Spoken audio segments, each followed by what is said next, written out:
Bueno, a ver, es una pregunta que nos podría dar para mucha respuesta, en el sentido de que la obra de Bolaño, bueno, no es desde luego un corpus que ya está totalmente cerrado, es decir, todavía siguen apareciendo libros suyos póstumamente, se sigue leyendo incluso en las mesas de novedades, no hace tanto salieron todavía algunos libros recientes de esta obra póstuma. Entonces yo creo que es una obra que en un sentido editorial sigue muy viva, desde luego, ¿no? Con varias aportaciones, manuscritos que se quedaron ahí guardados, ediciones nuevas de textos que se han ido recuperando. Y creo que todo eso pues hace que el acervo de Bolaño siga siendo algo muy presente. Ahora, en cuanto a sus lecturas, pues yo creo que como todo clásico, la obra de Bolaño va a sobrevivir diferentes generaciones de críticos y de lectores, ¿no? Yo creo que es algo que Bolaño tenía muy claro a partir de sus lecturas de Borges, por ejemplo, ¿no? Entonces yo creo que en un inicio, cuando Bolaño empieza a irrumpir, digamos, en el panorama literario, primero latinoamericano y después, sobre todo en inglés, en traducción, lo que ocurre es que su obra interpela diferentes momentos tanto de nuestra historia literaria en México como en el resto de Latinoamérica, y luego después como una figura arquetípicamente latinoamericana o no, según se le quiera debatir, en el panorama literario global, ¿no? Entonces yo creo que hay por lo menos esos tres niveles de lectura, digamos, el Bolaño para un lector mexicano, que para nosotros en particular tiene una serie de temáticas muy entrañables, ¿no? La vida en los años 70, sobre todo la riqueza cultural explosiva, subversiva incluso de los años 70 para los mexicanos, pero luego también la relevancia política que todo esto tuvo para los lectores, por ejemplo, chilenos de sus novelas que se perfilaron para hablar, por ejemplo, de la dictadura militar, de Pinochet, el golpe de Estado, etcétera. Em, Luego, por supuesto, mucha de la riqueza de la obra de Bolaño también tiene que ver con sus muy extraordinarios diálogos con figuras señeras de la literatura argentina, ¿no? En particular, la obra de Borges. Y luego, como te decía, pues está este Bolaño más global, más para un público, digamos, más generalizado, que está leyendo la literatura latinoamericana desde una afuera, en el que por muchas décadas se mantuvo la hegemonía de figuras como García Márquez o Mario Vargas Llosa, ¿no? Entonces, yo creo que en esos distintos niveles, aunque es cierto que, digamos, mucha de la efervescencia que produjo la obra de Bolaño, de cierto modo, por momentos entra en pausa o entra en una suerte de reposo, sigue dando mucho que hablar, ¿no? Yo creo que sigue habiendo una enorme pertinencia, una enorme vigencia de su obra. Y para no irme muy lejos, pues pienso, por ejemplo, en ese premio Goncourt reciente que le dieron al escritor de Senegal, Mohamed Bougar Sarr, ¿no? Por por esa novela, La más secreta memoria de los hombres, ¿no? Que el título de esa novela literalmente hace referencia a un momento me parece en 2666, ¿no? Entonces, pues creo que hay una enorme pertinencia y una enorme vigencia a la obra de Bolaño, y no solo en su lectura, sino en las repercusiones que dejó el imaginario de Bolaño en la literatura, sobre todo mexicana y chilena, pero creo que también latinoamericana en general, ¿no? Yo creo que hay una serie de temáticas, de formas de imaginar Latinoamérica que siguen presentes y que están profundamente mediadas por la obra de Bolaño. Yo en algunos momentos en mi libro trato de enfocarme en aspectos de su obra que me parece iluminan debates tanto para los lectores mexicanos como para los que están fuera de no solo de México, sino de Latinoamérica. Podría traer un par de ejemplos, ¿no? Eh, Uno de ellos que me parece muy, muy interesante y muy cercano a mi trabajo, incluso a mi propia historia de vida, es la lectura que hizo Bolaño sobre el feminicidio en Ciudad Juárez. en su novela 2666, que es la última novela que trabaja él en los últimos años de su vida, que incluso se publicó póstumamente cuando a unos meses bueno, creo que un año después de la muerte del autor. Y algo que ocurre en esa novela, entre muchas cosas, desde luego es una novela muy compleja, más de 1000 páginas, con múltiples líneas narrativas, es que hay toda una sección, la más larga de la novela, dedicada al feminicidio en Ciudad Juárez. Él, desde luego, no lo ubica literalmente en Ciudad Juárez, sino en una ciudad que él inventa, que se llama Santa Teresa, y que para los muy juarenses informados podría hacer referencia a un cruce fronterizo que literalmente se llama así Santa Teresa, que está justo a las afueras de Ciudad Juárez, y que por momentos lo que hace es tratar de pensar el complejo entramado de la violencia fronteriza en una ciudad como esta. Y algo que dice, que hace aparecer Bolaño, que me parece estupendo, es que primero que nada el fenómeno del feminicidio no puede estar vinculado, digamos, a la acción de un asesino serial, como se dijo de un modo, pues yo creo que bastante irresponsable, incluso en los años 90, y que más bien está integrado a la violencia sistémica de la ciudad misma, ¿no? Donde hay un entramado de corrupción policial, de corrupción empresarial, de una desatención a la población más vulnerable en Ciudad Juárez. Entonces todo eso me parece que se va dramatizando de un modo muy elocuente y muy sentido, y desde luego muy trágico, por momentos incluso con un humor siniestro. Eh, y lo que va entonces haciendo, me parece, la obra de Bolaños, va desmitificando muchas de las zonas de la violencia que están por demás metaforizadas o sobreinterpretadas en mucha de la literatura mexicana contemporánea. Y no solo la literatura, también incluso el periodismo, ¿no? En México. Entonces, una de las grandes aportaciones de Bolaño es que está constantemente yendo a contracorriente de los mitos sobre la violencia en México, ¿no? Entonces, no concede, ¿no?, estas lecturas mitificantes que se hacen del feminicidio, tampoco concede la lectura típica del traficante como este ser súper violento, sediento de sangre, sanguinario, etc. Y lo que aparece más bien es un traficante totalmente integrado a las lógicas de corrupción y de ganancia cruel en la economía fronteriza. Entonces el traficante, uno de los traficantes que vemos en la novela, por ejemplo, es un empresario que es por demás conocido en la ciudad y que además es compadre y amigo personal del jefe de la policía. Y no hay nada, digamos, de una dimensión de lo monstruoso del traficante que sí ves en otras novelas, o en tantas novelas que se han escrito sobre el narcotráfico en México. Entonces, a mí me parece que eso es fundamental en la obra de Bolaño, ¿no? Ver cómo está constantemente desarticulando esos mitos y mostrando más bien la complejidad humana en la que se inscriben estas formas de violencia. Luego creo que uno podría revisitar con su obra también la manera en que él piensa críticamente las generaciones de jóvenes que estuvieron a lo largo de los procesos de violencia en los años 60 y 70. Entonces tiene dos novelas fundamentales ahí que me parece muy importante siempre tener presentes, y que creo que se siguen leyendo. Probablemente son las novelas que más se siguen leyendo de Bolaño, que es Amuleto, que es esta novela sobre la ocupación militar de la UNAM en los 60s, y Estrella Distante, que es sobre el golpe de Estado en Chile, y bueno, y una segunda novela sobre el golpe que se llama Nocturno de Chile.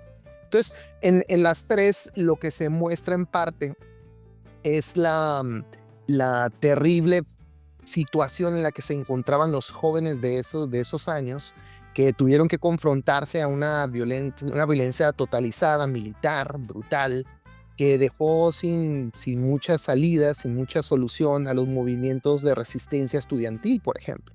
Entonces, lo que hay en Amuleto, en buena medida, es un lamento de una generación derrotada, una generación que tiene que literalmente esconderse, y que en ese delirio del miedo, de la paranoia y de la muerte, por supuesto, que los enmarca, sin dejar de lado, desde luego, la tragedia del 68, del 2 de octubre, es que todos ellos pues voltean hacia la literatura como una forma no de escape, sino de reflexión, de de esperanza.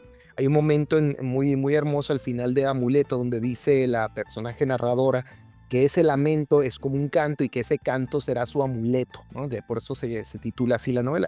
Entonces, yo lo que creo que es muy interesante ver en la obra de Bolaño es que a diferencia de otros escritores que se vanaglorian con su generación, que piensan, digamos, la relevancia política de su generación, lo que él está casi constantemente mostrando es la derrota, la despolitización, la tragedia, el borramiento que hubo de los escritores nacidos en los 50 y que pasaron por estos procesos de violencia terribles.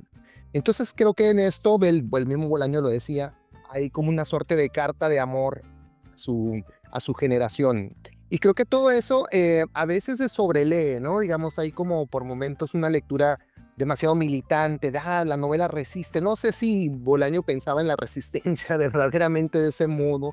Yo más bien pienso que con frecuencia lo que mostraba era la supervivencia de una generación de escritores muy precarizados, muy desamparados, como el propio Bolaño lo fue, ¿no? Hasta los años 90, ya entrados los 90, pues Bolaño era un escritor muy menor, muy poco conocido, que fue logrando una serie de éxitos, sobre todo a partir de la publicación de Los Detectives Salvajes en 1998, pero que la mayor parte de su vida la vivió en la marginalidad, en trabajos muy pequeños, sobreviviendo, ¿no? Por momentos incluso rozando la pobreza.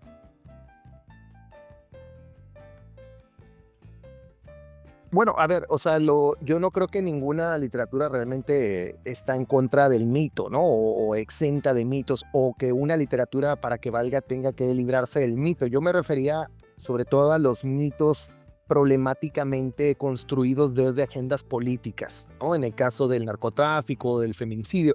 No, yo creo que desde luego la obra de Bolaño trabaja felizmente con otras mitologías. Una tal vez de las mitologías favoritas de Bolaño es la figura misma del escritor, ¿no? Y sobre todo el escritor romántico. Pero esa mitología es, por supuesto, constitutiva de su proyecto literario. Está reproduciendo en parte sus lecturas de los escritores de la generación Beat, de los escritores vanguardistas franceses del 19, ¿no? Sobre todo la de los que están terminando el siglo de esa manera tan disidente como Rimbaud, como Verlaine, ¿no? En parte, bueno, se entiende que su personaje favorito, donde él construye un alter ego, Arturo Belano, se llama Arturo precisamente por Rimbaud, ¿no? Por el poeta francés. Entonces, hay en Bolaño, por supuesto, una mirada sobre la literatura como una forma de mitificar o de literaturizar, si tú quieres, la vida, ¿no? Y en ese sentido, digo, podríamos pensar el mito de ese modo, ¿no? El mito del escritor romántico, pero aquí de un modo productivamente echado a andar, porque incluso lo ve con cierta ironía, ¿no? O sea, Bolaño no toma esa mitología, digamos, de un modo ingenuo, sino más bien constantemente, con mucho humor, problematizándola, llevándola a límites por momentos de lo grotesco y también de lo tierno y de lo precario que puede ser la vida del escritor joven, sin mayores recursos como fue la suya, como te decía hace un momento, en los años 70, ¿no? Entonces, mucho de eso lo ves, por ejemplo, en Los Detectives Salvajes, donde la pobreza, la precariedad y el humor están constantemente imbricados, ¿no? Entonces, si bien es cierto que trabaja con ese mito, yo creo que él lo hace de un modo muy inteligente, nada ingenuo y con muchísimo filo crítico y autocrítica.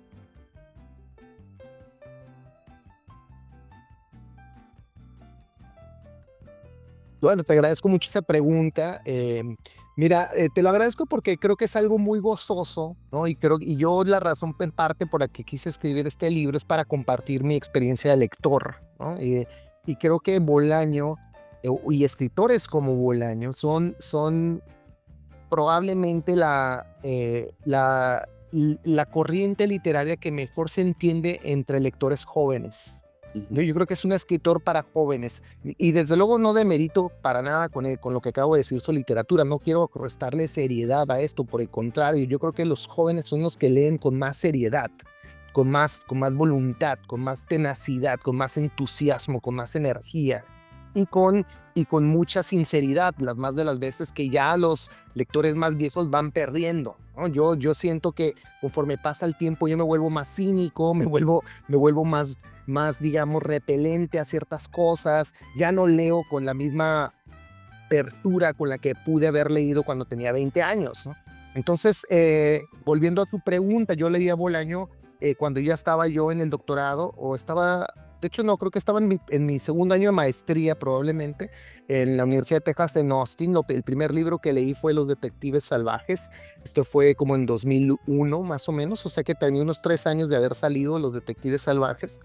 Y pues para mí fue, ante todo, un momento de enorme gozo, de enorme felicidad. Y yo quisiera que, sobre todo los que se acercan a la obra de Bolaño, anticipen esa felicidad, porque es muy divertido leerlo, es muy entretenido, pero al mismo tiempo te llena de una enorme ternura, de una enorme felicidad, de una enorme satisfacción. Por supuesto, acompañas a estos escritores del modo en que probablemente con igual felicidad los escritores de los años 60 y 70 leían a José Agustín, por ejemplo, ¿no?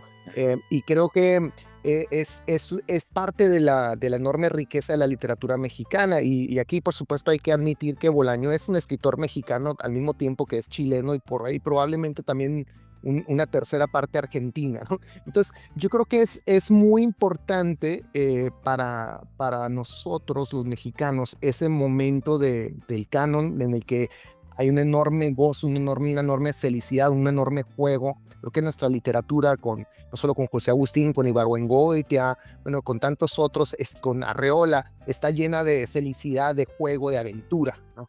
Y yo creo que esa es la primera impresión que a mí me produjo Bolaño, un escritor que hablaba perfectamente con jóvenes, como el que yo fui en esos años, muy interesado en la literatura, desde luego, pero que me sorprendió muchísimo esta enorme felicidad, esta libertad, la vida literaria confundida con la vida real, ¿no? Que es uno de los grandes temas no solo de Bolaño, sino también de Borges, ¿no? Y es por eso que también Bolaño, a lo largo de su obra, siempre está volviendo a Borges y repensando a Borges constantemente. Él decía que Borges fue el escritor que más le enseñó.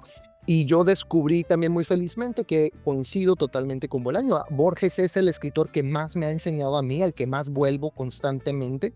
Y entonces fue otra de las grandes revelaciones que tuve a lo largo de mi lectura de Bolaño, que me sentía demasiado afín. Descubrí porque teníamos los mismos referentes, ¿no? Yo, como él, yo también estoy constantemente pensando en Borges. Entonces, me parece que todo eso fue muy feliz. Toda mi generación, que los que estudiamos la maestría, yo la hice en la Universidad de Texas en Austin, donde por cierto enseñó Borges en algún momento.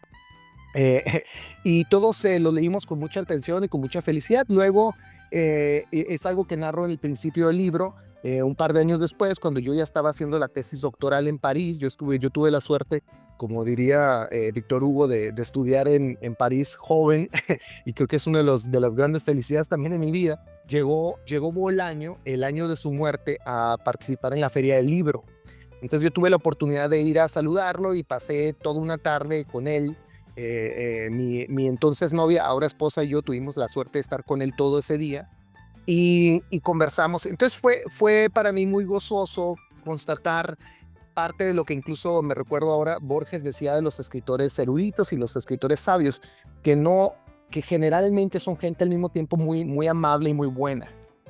Y creo que esa es la impresión que a mí me dejó Bolaño, un escritor que se sentía muy a gusto entre jóvenes, estar hablando con jóvenes como yo, que en ese momento, pues, digo, yo era un estudiante de literatura, no tenía claro mil cosas, bueno, sigo teniendo muy pocas cosas claras, pero en aquel momento menos. Entonces creo que fue muy gozoso, fue muy amable, y mi experiencia fue, pues, de mucho entusiasmo, seguí leyéndolo desde luego. Y ahora a la distancia, digo, han pasado más de 20 años de aquel encuentro. Me percato de que su obra sigue teniendo una enorme influencia en mi trabajo, en mi pensamiento intelectual.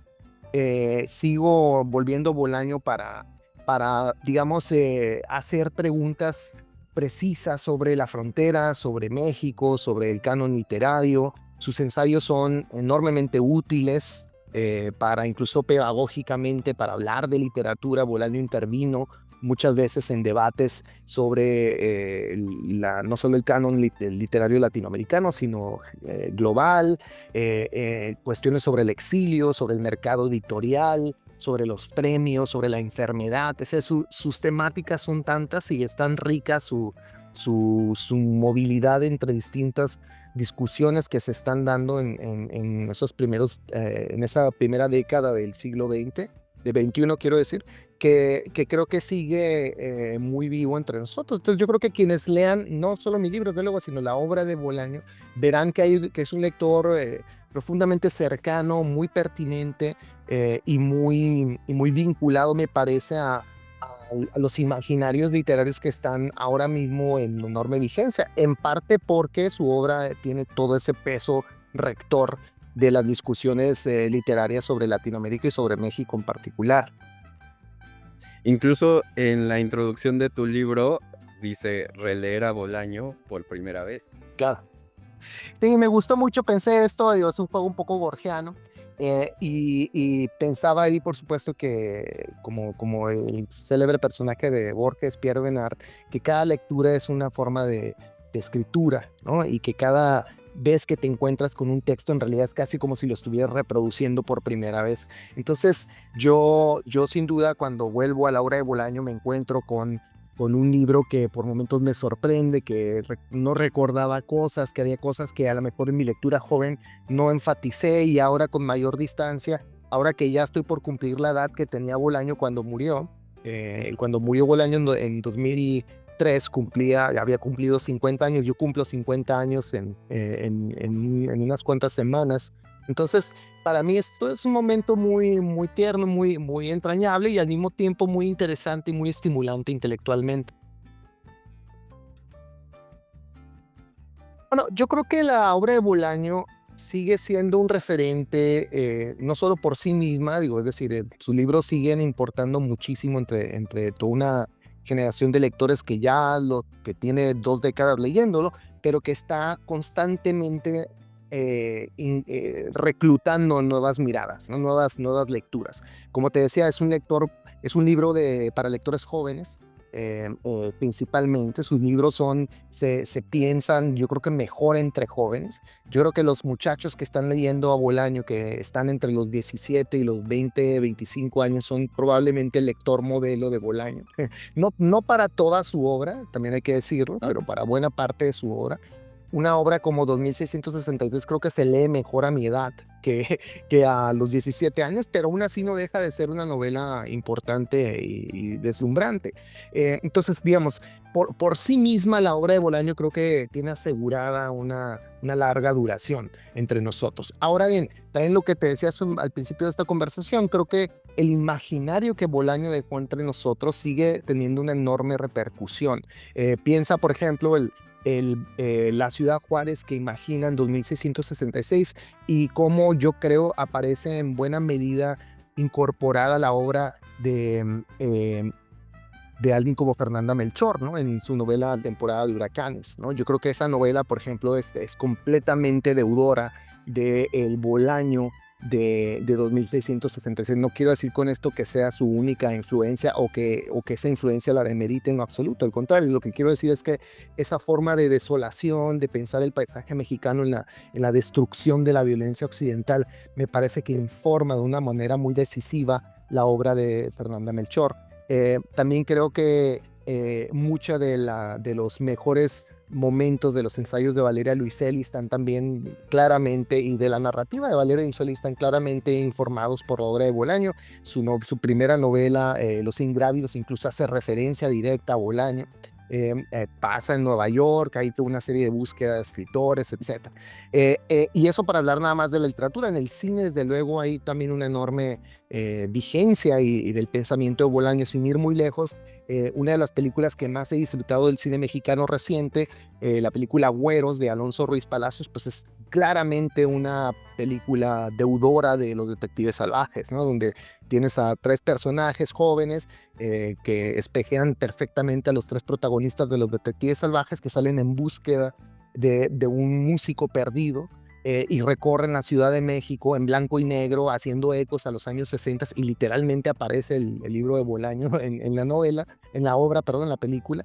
Y esta búsqueda y este angst de jóvenes perdidos en el espacio mexicano, que es casi literalmente es uno de los subtítulos de los detectives salvajes mexicanos perdidos en México. Es parte de lo que sin duda está pensando Alonso Ruiz Palacios en su magnífica película. Entonces, yo creo que eso es parte de la discusión en la que yo me incorporaría. Ahora también, como te decía hace un momento, está las novelas que desde el exterior y la crítica que ha recibido a Bolaño en buena parte de Occidente, en Francia, en Estados Unidos, en toda Europa, ¿no? Yo creo que hay una enorme recepción sobre Bolaño al respecto.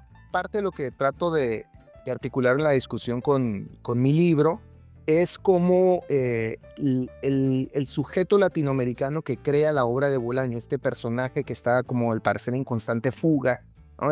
Su personaje alter ego del que yo hablaba hace algún momento, Arturo Velanos, este escritor chileno radicado en México que en la misma literatura de Bolaño sale y se va en un largo deambular, en una suerte de odisea contemporánea en la que la literatura de múltiples países y múltiples referencias culturales se están entremezclando, imbricando constantemente. Entonces es muy interesante cómo ahí en esos tránsitos, en esos desplazamientos que hacen los personajes de Bolaño, se está constantemente desconstruyendo una noción de literatura latinoamericana con L mayúscula. Y creo que aquí entonces el comentario que hace la obra de Bolaño me parece que en parte está refutando o desautorizando o si quieres incluso desmantelando el legado de los escritores, sobre todo de la época del boom, ¿no? De García Márquez, de Vargas Llosa, etcétera, ¿no? Incluso Cortázar, ¿no? Donde la idea del escritor latinoamericano, ya sea hablando de su país, como el caso de García Márquez, o en el exilio, como los personajes de Cortázar en Francia, hacían un tipo de diferencia o de lamento o de nostalgia sobre cómo vivían los personajes de Cortázar del lado de acá o del lado de allá, ¿no? Entonces lo que vemos en cambio en los personajes de Bolaño es un desplazamiento muy gozoso, muy libre, donde lo latinoamericano ya no está, digamos, pensado de un modo o problematizado en una suerte de subalternización ante la hegemonía cultural de Europa o de Estados Unidos, ¿no? Digamos, los personajes se mueven de una manera mucho más libre, más irrespetuosa, más subversiva. Y ahí yo por momentos es algo que argumento en el libro. Recuerdo mucho la obra de Sergio Pitol, que probablemente es uno de sus principales modelos, ¿no? Nadie mejor que Pitol vivió esa libertad lingüística, política, personal, de estar habitando diferentes espacios donde lo latinoamericano no era un problema, ni tampoco era un peso, ni un momento de subalternización, sino una suerte de libertad y de fuga constante, ¿no? Esa palabra que era tan cara para el gran Pitol. Entonces me parece que la obra de Bolaño en ese sentido opera como un tipo de desmantelamiento de nuestra idea latinoamericana de la literatura y de la literatura latinoamericana como un tipo de institución, ¿no? que debe de consumirse hacia afuera y hacia adentro como algo muy solemne, como algo que cuenta nuestra larga historia, la historia de los países, etcétera, ¿no? Yo creo que para Bolaño es algo más bien que está constantemente desplazándose, yéndose, desarticulándose, constantemente contándose de otro modo. Y a eso me refiero en parte con el título del libro, ¿no? La modernidad en Sufre, algo así como un tipo de modernidad nacional, de proyectos nacionalistas, de cultura, etcétera, que están constantemente siendo desplazados, siendo incluso medio olvidados en la obra de Bolaño. Sí, bueno, es bien interesante, ¿no? Porque, bueno, tal vez el momento en parte que desde la obra de Bolaño que lo llevó a la fama fue precisamente su reescritura y su imaginación sobre la época infrarrealista de esos años 70 en la Ciudad de México, donde estos jóvenes articularon este grupo de neo-vanguardia por tratar de entenderlo de algún modo, que resucitaba en parte, ¿no? Digamos, los ecos del estudiantismo y de bueno, no solo la obra de Maples Arce, sino también incluso de los contemporáneos y, digamos, todos estos debates de enorme experimentación que se dieron entre los estudiantistas, los contemporáneos, la idea de cosmopolitismo como una beta rica para desafiar, digamos, las lecturas más nacionalistas del país, etc. Ahora bien, lo que es muy interesante es que Bolaño, desde luego, piensa el infrarrealismo no como un grupo de neovanguardia exitoso, ¿no? Sino todo lo contrario, es un grupo pues bastante más bien precarizado, que habría caído completamente en el olvido, probablemente sin la escritura de los detectives salvajes, y que sin embargo está lleno de una enorme riqueza literaria, intelectual, que tampoco, digamos, Bolaños se propone tomársela tan en serio, ¿no? Y esa es parte, yo creo que de la mirada crítica saludable que él tiene con respecto a su propia vida y a su propia biografía. Desde luego hay mucha disputa y no quisiera yo entretenerme demasiado pensando el debate que se ha hecho en torno a todo esto.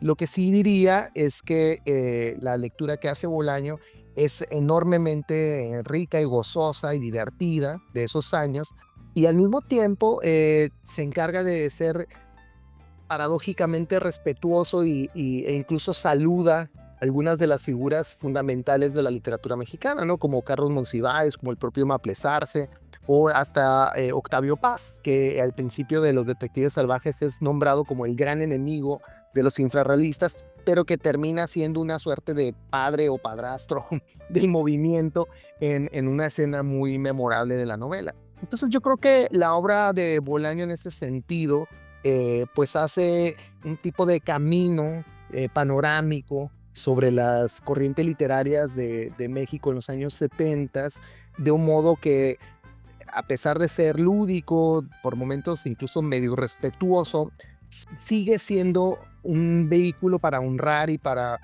pensar de un modo creativo y profundamente entrañable el legado cultural literario mexicano del siglo XX.